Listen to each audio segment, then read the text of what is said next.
that's sometimes easier said than done. So just be aware of that. But really, as far as your posts and your stories, you post the more often the better, and more you can post to Instagram Reels as much as you want as well. Is it possible to post too often? Well, the answer is yeah, of course it is, but it's rare. Like, honestly, you're probably more than likely you're not posting enough. If people are telling you you're posting too much, then you're probably posting too much. But I rarely ever see an account where an artist is posting too much, where I think somebody's posting too frequently. Most of the time, 99% of the time, artists aren't posting enough. So that's probably not your problem. So I wouldn't worry about that too much. I wouldn't worry about what if people unfollow me? What if I'm posting too much? My followers unfollow me. If a lot of people are telling you that you're posting too much, it might be something to look at. But most likely that's not happening. Most likely people probably aren't unfollowing you, and if they are, well, they're probably not. You're going to be your super fans anyway. They're not really the people that you necessarily want following you, because ultimately the reason why you want a lot of followers is because you want more fans. You want more super fans. If people are unfollowing you, then they're probably not that big of a fan in the first place. So I wouldn't really worry about that too much. Posting more frequently than you are now is more likely to help you reach new followers than to cause your current followers to unfollow you. Okay, so you're more likely, by posting more frequently than you currently are, you're more likely to grow your follower count. Just period, right? So focus on gaining followers. Stop worrying so much about losing followers, if that applies to you. All right. What else can you do? So we talked about how the algorithm kind of helps. If you get a lot of engagement, the algorithm is going to share your post with more people. So how do we encourage engagement? Well, there's a few examples here. One thing, you can ask questions. Asking questions elicits people to comment more. Here's a simple example. This is a clip of a band playing a Queen cover. And just in the description said, what's your favorite Queen song? A bunch of people replied, said what their favorite Queen song was. Here's a good one that Def Jam posted, what Rihanna mood are you today? And then there's 9 different faces of Rihanna looking silly. But one of the things that I really like about this, besides the fact that, first of all, you'll notice it takes up a lot of space. So that's really optimizing for taking up as much real estate as possible. So that's good. I mean, Def Jam knows what they're doing here. They've got a bunch of silly faces here. What Rihanna mood are you in today? All right. So besides just the fact that this is just a generally probably pretty good engaging post, what Rihanna mood are you in today? All this silly stuff. One of the things that you will notice, you probably noticed that this used to happen a lot more and doesn't as much, especially with these bigger accounts that know what they're doing. A couple of years ago, you probably would have seen a 1 here, 2, 3, 4, 5, 6, 7, 8, 9, because that makes it really easy for people to engage. Oh, I'm number 5. Oh, I'm number 6, 3, whatever. But now the way the algorithm works is generally just simple one-word responses, or just like a one-character thing, like a number 1. A bunch of people typing number 1 doesn't really help. That doesn't really help you with the algorithm too much. The algorithm just kind of doesn't really pay attention to that type of low-level engagement. What the algorithm will favor, though, is, or what does look good to the Instagram algorithm, is when people comment and leave multiple word responses. So if somebody were to look at this and then they respond, well, I'm definitely Rihanna in the upper right corner, because they have to kind of describe which Rihanna it is, right? So in the upper right corner, it's probably a lot better than just saying number 3. Like middle row on the left, right? That's more words involved, so it's going to, like, that type of engagement is going to kind of count a lot more, so to speak, with Instagram. So something else to think about there. You could survey fans, ask your fans which track they want a remix of, which track should go on your next album. Tag a friend. This is a great way to not only encourage engagement, but also get new people discovering you, not just through the explore section, but because they're being tagged in a post of yours. So here's one that I did a while back. If you could have dinner with any musician, who would it be? And then you'll notice down at the bottom I had said, who would it be? Tag them. You'll notice I got 73 comments on that, which is pretty high for my Instagram. That's a lot compared to what I would normally get. So who would it be? Tag them. And the thing is, with my audience, most of most of them are musicians. So most of the musicians are friends with other musicians. So what a lot of people did was they tagged friends of theirs. So some people tag like Eminem or Jay-Z or whatever. But, a lot of people ended up tagging other musicians that they're just friends with. So they tagged a lot of their friends there. All right, so that type of stuff can really encourage engagement and help you get favorable placement with the algorithm. So what types of engagement are the best? Number one, most important, the best type of engagement you can get is a share. Is that the best type with the algorithm? I can't say for sure. I would have to imagine that if Instagram is looking for content to share with users in the Explore section or with the algorithm, I would have to imagine that the algorithm would look at what are people sharing organically, right? Like I would think that would be one of the biggest factors in what gets picked up by the algorithm. However, I can't say for sure that is.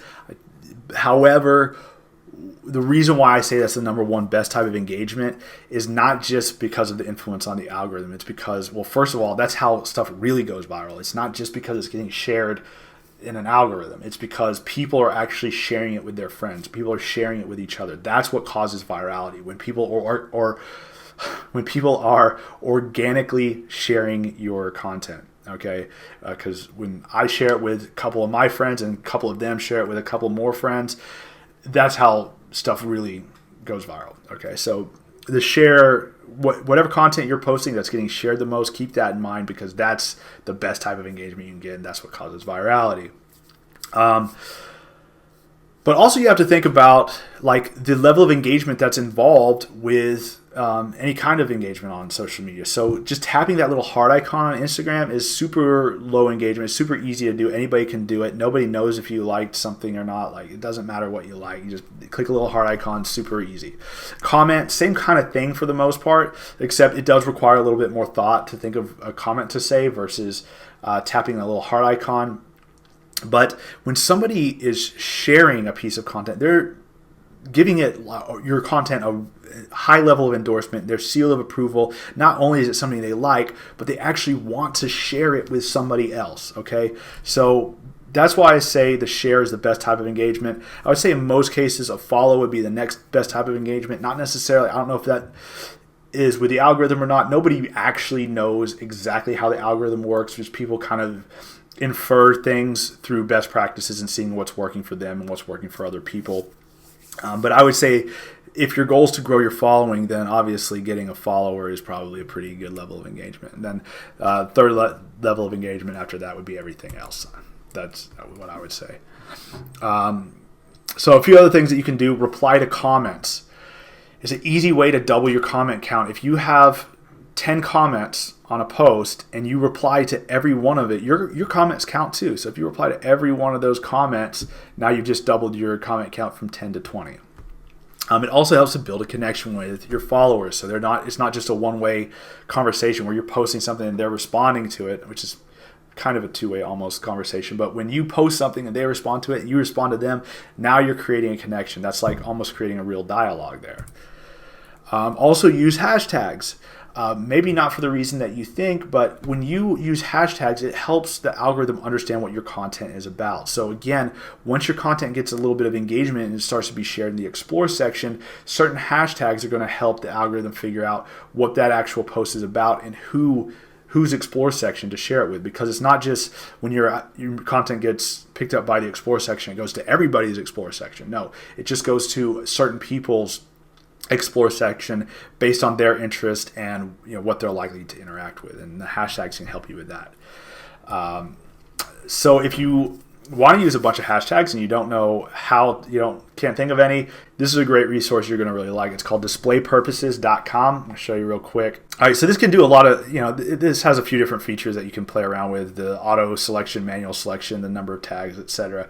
But basically you can just go here and say hashtag unsigned artist, hashtag hip hop, hashtag new music, and you'll see that this will automatically generate, I have it set to 30 here, which is the max number that you can use on Instagram, and it just generates 30 popular hashtags based on the ones that you entered there, and then you can just copy and paste those into Instagram, and then these can help you get discovered by a lot more people. So displaypurposes.com, check that out, play around with it. Super simple way to generate hashtags. So very similarly to the way that Instagram reach works, where your content is going to get shared with your followers, your most engaged followers first, and then more of your followers, and then ultimately potentially new people. It's very similar to YouTube. YouTube's first going to share your new videos with your most engaged subscribers. If the click-through rate's high and people are watching a lot of your video and engaging with it, then it's going to be shown to more of your subscribers, probably a few people that are interested in similar videos. And then as more and more people click that little thumbnail, watch your video, your video is going to be recommended to more and more people. Very similar to Instagram, except for, I would say YouTube's probably even better for this, because a lot of people use Instagram. People utilize the explore section and discover new stuff all the time on Instagram, but a lot of people just kind of check in from time to time and see what's going on in their feed, and they don't really go into the explore section that much, and they don't discover new content as much as people do on YouTube. A lot of people, a lot of times when people go to YouTube, they don't even know what they want to watch yet, and they utilize the recommended content to see what they, to figure out what to watch, or they go to YouTube with the purpose of watching one video, but they see this other video that's even more interesting, so they end up watching that one. So YouTube's a really, really great way to get discovered, especially if you can, capitalize on the algorithm. So some factors that are going to influence whether or not your video gets shown to more people, some of the biggest factors are going to be, well, first of all, the percentage of the video watched. A lot of people say that this is, and I tend to agree with, this is probably the one that has the most influence on the algorithm, or one of the ones that has the most influence, at least, is the percentage of the video watched. So if you have a 5-minute long video and most people are watching at least 4 minutes, that's pretty good.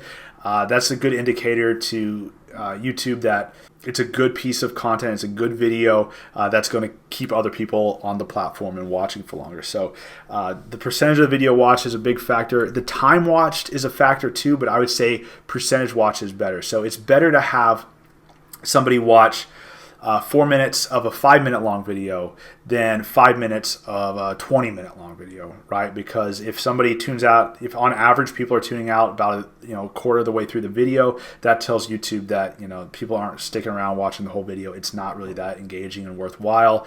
Whereas if somebody's watching 4 minutes of a 5-minute video, that's telling YouTube, okay, this is a pretty good piece of content. On average, people are making at least 80% of the way through the video. So that's a good indicator to YouTube that piece of content that video is engaging. It's going to keep people using the platform longer.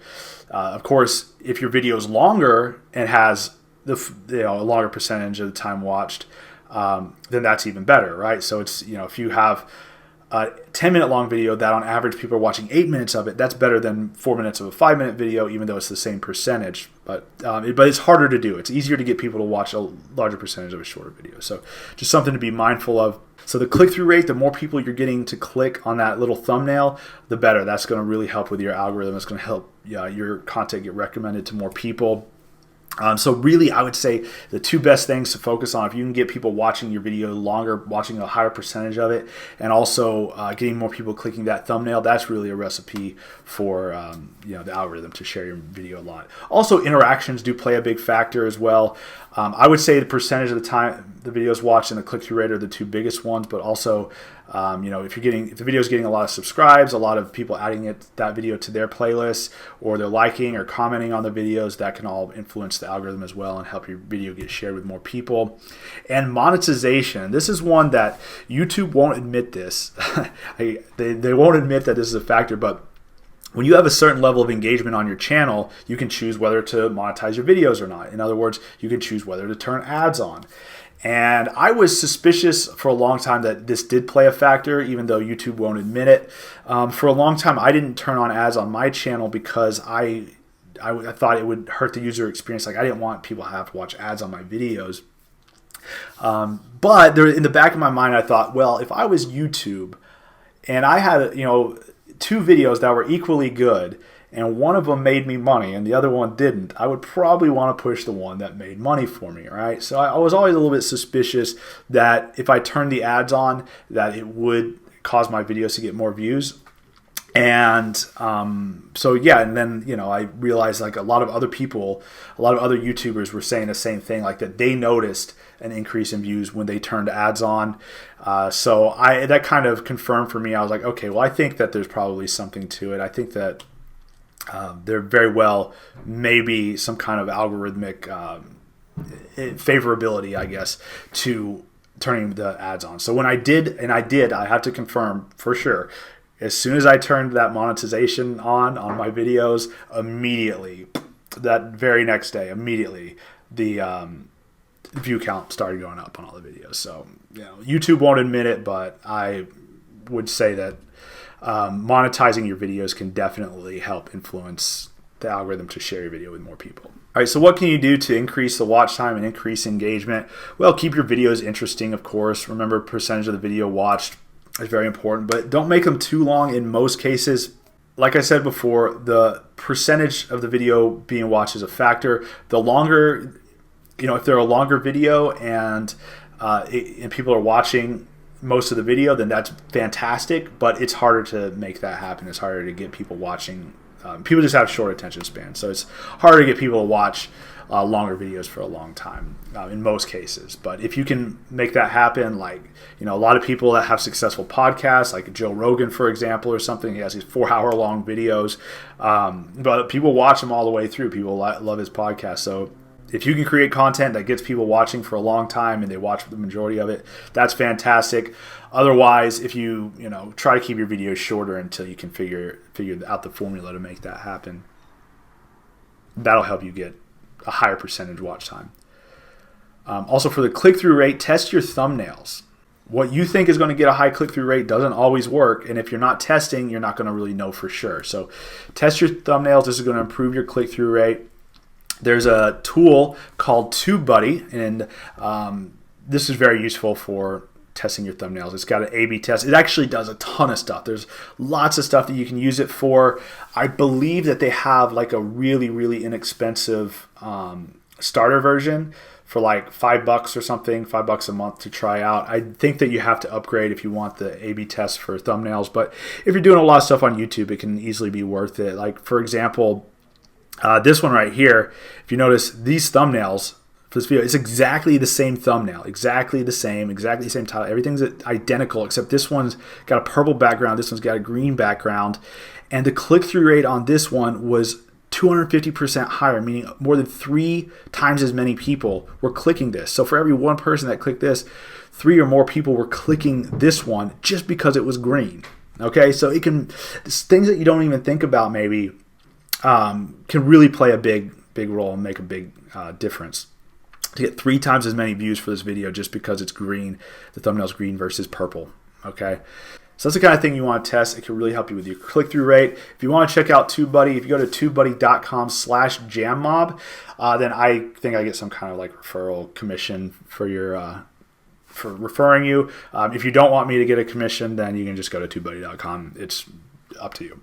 All right, so there's probably 2 different types of videos that you would be posting on YouTube. There's non-music videos and music videos. So for your non-music videos, if it's just you, if it's a visual, like if you're actually talking to the camera or like there's dialogue going on, you can give a clear call to action. It's a clear verbal call to action. The earlier you do it, the better, because a lot of people aren't going to make it to the end of the video. So do it early. You can do it throughout the video multiple times. Don't overdo it, but at least at the beginning, at the end, remind people to subscribe to the channel. Subscribe, thumbs up. Be sure to leave a comment. Check out other videos.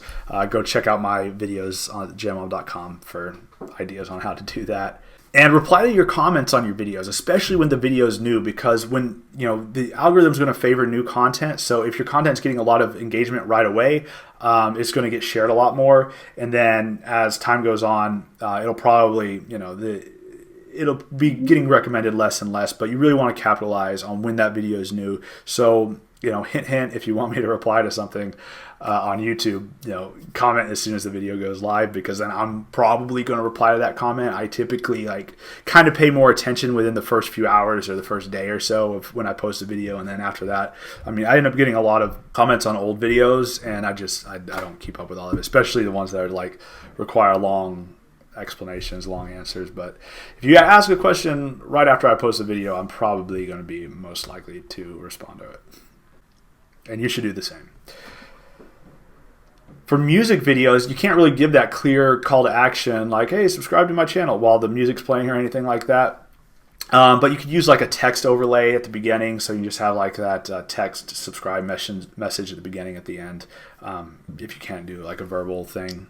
All right, Spotify. How does Spotify's algorithm decide whether or not to share your content with users? So in a lot of ways, Spotify's algorithm still works very similarly to Instagram and YouTube. If your content or your music in this case is getting a lot of engagement, Spotify is going to want to share your music with other listeners that are likely to enjoy it as well. And one of the ways that Spotify does this is by developing what's called a user taste profile.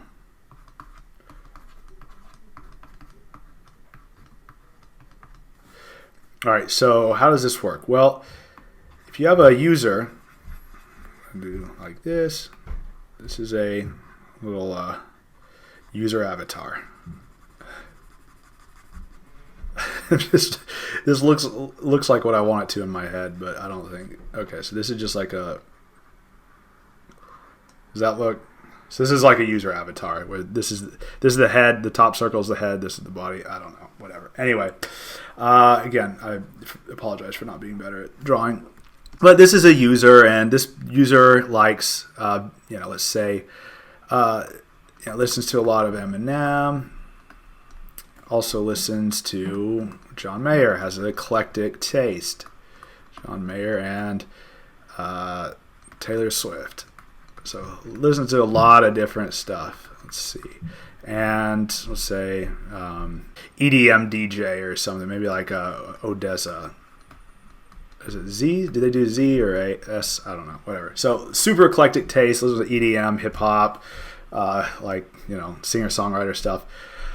So Spotify develops this taste profile of this person, like all the different types of music this person listens to. And if your music fits into this user's taste profile, this is your music. It's a music note. Spotify will share your music with this person.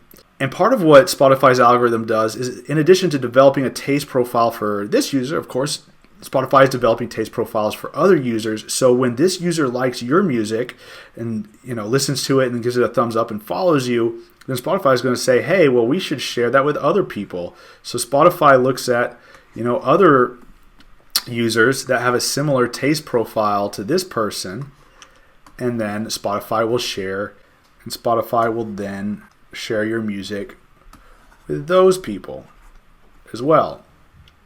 And if they don't really respond to it or engage with it very much, then Spotify will probably stop sharing your music. Or at least it won't share it quite as quickly. But if all of these people, it turns out, really like your music too, and they start following you and sharing your music and saving it and giving it that little thumbs up or that little heart icon or whatever, then Spotify is going to be like, oh, cool. Well, let's find more people that like that, and we'll share your music with them, and then more people, and then more people, okay? And the way that Spotify shares your music is through its algorithmic playlists. So some examples of these playlists, there's a few big popular ones. There's Discover Weekly is probably the biggest one. Discover Weekly and Release Radar are the two real big ones. So the purpose of the Discover Weekly algorithm is specifically to share new music with listeners that are likely to enjoy it. That's where if you have the potential to really reach the most new listeners, because if your music, if Spotify's algorithm determines that your music fits a certain taste profile, a certain user taste profile, then Spotify is going to start placing your music on Discover Weekly for people with similar taste profiles. Now, the cool thing about Discover Weekly is the music can be old. Like, if you've been listening to a lot of old jazz lately, then Spotify might start recommending jazz music from the 40s and 50s to you in your Discover Weekly, the stuff that Spotify's algorithm doesn't think that you've heard before. So what could serve to you in your Discover Weekly is based on your music interests, it's based on your taste profile, but it's also stuff that you haven't listened to on Spotify before, or maybe you haven't listened to very much. So Spotify wants to share that with you, so you can listen to new music and discover new music. That's why it's called Discover Weekly. Now, there's another type of algorithmic playlist. Another super popular one is called Release Radar. And the purpose of Release Radar is to share new music with listeners, but it has to be actually new music. So stuff that's been released within the past 4 weeks. So the only stuff that's shown up on Release Radars is music that's new, that's just been released in the last 4 weeks. Then you have daily mixes. When you log into Spotify, there's usually about 5 or 6 daily mixes that have been put together for you, and these change on a daily basis, or at least every couple of days, I guess. I think they're supposed to be daily, but I don't know. In any case, these are based on a listener's taste, and they're usually sorted by similar artists, genres. It combines a listener's favorite artists, their favorite tracks, with sometimes some new stuff too. So you can actually be discovered by new listeners through the daily mixes. These are algorithmically curated playlists that are sorted by genre, similar artist, mood, and it's a way that you could potentially have your music discovered. Also, there's like artist radio, where it's basically music that's similar to a particular artist, or maybe a song or an album. So if you go to Spotify and you pull up, John Mayer, for example, and you're listening to a John Mayer album, at the end of the album, then Spotify is going to start recommending similar music based on that album that you had selected. So that typically, depending on how a user has their settings set up, but that's what usually happens, at least by the default settings. And if your music matches that taste profile, then your music will end up, it can potentially end up getting shared in artist radio. All right, so what can you do? What actionable steps can you take to get picked up by these algorithms? Well, one really important one is encourage fans to follow you on Spotify. So this could be through social media. When you play a live show, tell your fans to follow you on Spotify. When someone signs up to your email list, you might recommend that they follow you on Spotify. And the reason you want to get people to actually follow you on Spotify, it's tough to do from within the Spotify app, so you have to send people there and give them the instructions to follow you. Which is why having an email list is really valuable, because you have that email address. You can send someone an email telling them to go follow you and link directly to your profile so they can go do it. You can also accomplish that on social media. You can do it at live shows. But the reason why this is so valuable is when you release a new track, it will show up on Release Radar for everyone that follows you, or at least most of the people that follow you. If somebody follows you, your new releases are going to show up on their Release Radar. So there's a couple different ways that your new releases will show up on a Release Radar. First of all, a person's Release Radar is first prioritized by artists that they follow. New releases from artists that they follow are going to show up there. And then some artists that they listen to a lot, maybe. And then maybe some artists that they haven't heard of, possibly. But it's primarily artists that a user already listens to. Especially if they follow that artist's music will show up on their Release Radar. So if you want to really capitalize on Spotify's algorithm, getting more people to follow you is really going to help you out, because when you release new music, that music will show up on your followers' Release Radar, and then it can get some engagement going there. When all your followers are listening to it, probably engaging positively, giving it a little thumbs up, or tapping the heart icon or whatever, that engagement shows Spotify's algorithm that people are liking it. If people, especially if your fans are listening to the song over and over, then Spotify's algorithm is going to potentially go share that track with other people, maybe through Discover Weekly or some of the other algorithmic playlists. Be sure to share your pre-save pages with fans prior to the release. So you can create a pre-save page with Hyped It, or if you use DistroKid, you can use the Hyperfollow page, and you just share that page with your fans. When you get people to pre-save your track, that track's automatically saved to their library as soon as it's released. So that boosts your engagement when that track is released. And that boosted engagement is, again, going to help your music get picked up by some of those algorithmic playlists. And by the way, if you want to learn more about all of this stuff, once again, if you haven't checked out the Music Release Plan Crash Course inside your MPI dashboard, go check that out. I get into all this stuff in a lot more detail, both how these algorithms work, how to get added to playlists, and also how to create these pre-save pages and things like that. Share those pre-save pages with your fans prior to release. That'll boost engagement at the time of your release. It also can help you get picked up by the algorithm. And also be sure to submit music to playlists with similar artists. Now that's just kind of makes sense, right? You're probably only going to get your music added to playlists where it makes sense for them to be on, that have similar artists, but that playlist will shape users' taste profile. So the music that's on the same playlist as your music, especially the tracks that are located really close to it, like right before it or right after it, is going to influence a user's taste profile, or it's going to influence how Spotify deems your music fits into a user's taste profile, because they're listening to these other artists alongside your music. So that's going to show Spotify's algorithm that a lot of other artists, or a lot of users that listen to those artists, also listen to your music, because it is right there on those playlists. So the music that is on the playlist with your music is a factor in how Spotify determines what your taste profile looks like. But yeah, submitting your music to playlists with similar artists to you, a similar sound, will help define the listener's taste profile. All right, so that's going to about wrap things up for this session. Just to quickly recap, remember at the beginning we talked about time versus money. This session has been all about how to promote your music for free. If you're going to do that, if you're not spending any money on your promotion, it typically does take a little bit more time. It takes more effort, but sometimes that's the situation that we're in. If you don't have the budget to spend on Facebook ads or anything like that, then you need to, get your music out there some way. So hopefully you found these methods helpful. Keep in mind that the goal should be to eventually get to the point where you're generating enough revenue to reinvest that in promotion, because